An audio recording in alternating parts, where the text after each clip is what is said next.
Here's the PD array. Here's the one little thing, that one little cog that you have to use.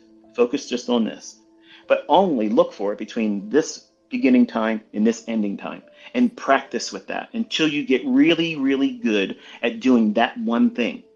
Some of you will never want to do anything else because it makes you your money. And that does not mean you failed. It doesn't mean you're a subpar student. It doesn't mean that, my other stuff doesn't work. This means that you've discovered yourself and you've discovered what works for you, and you're content with enough. Because with enough, the heavy lifting's done with money management. You can take a small little cookie cutter approach, very simple, small little idea of what I've taught here with Silver Bullet. You can turn that into a fortune.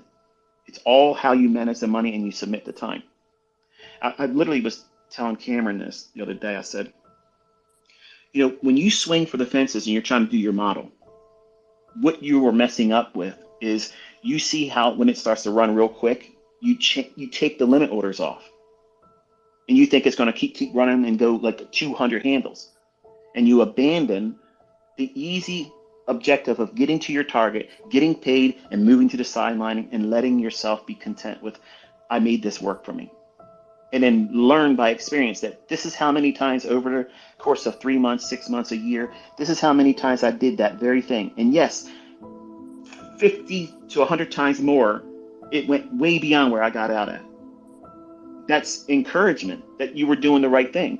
But until you do something and get a measurable baseline and prove to yourself that you can be disciplined doing just that, you won't get to these big grand slam home runs where you're doing the full daily range, because that's what he wants to do. He wants to catch those big moves, but he's trying to skip over something. So I'm taking a great deal of liberty, and I'm trying not to be offensive in replying to you.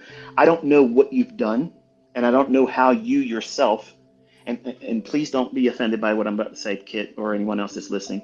I don't want this to be one of those sit down and ask, dear Abby, like I'm gonna I'm gonna have a one-on-one mentorship with No you in doubt. 5 minutes now, because first of all, we won't get through anything, and it'll alienate everyone else listening.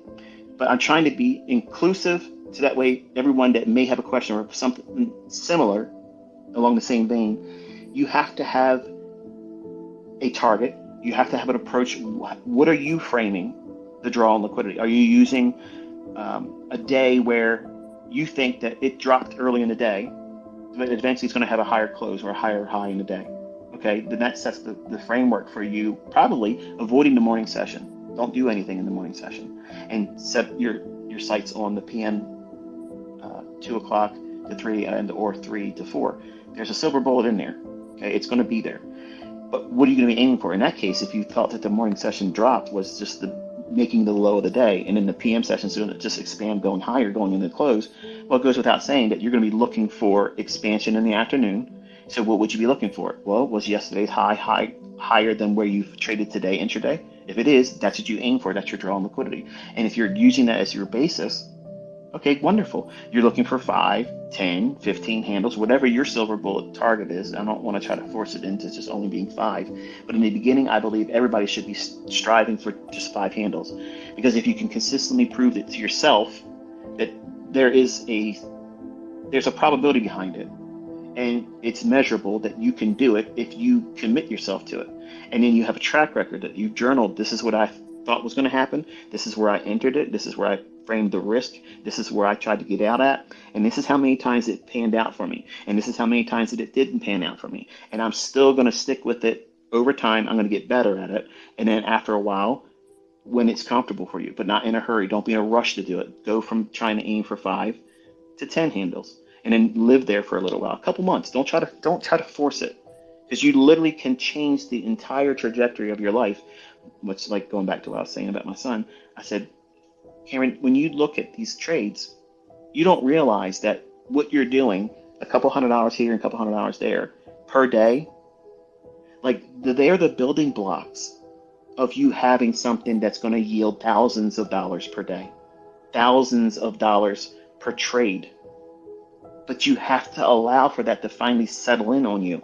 And you say, okay, well, I'm not going to be fearful. I'm not going to be in a rush to chase that price run. I thought it was going to go up that level, but I wasn't ready to take a trade. But now it started running and I missed the entry. So let me just get in and get on board right now, because I can get those 12 remaining handles or pips.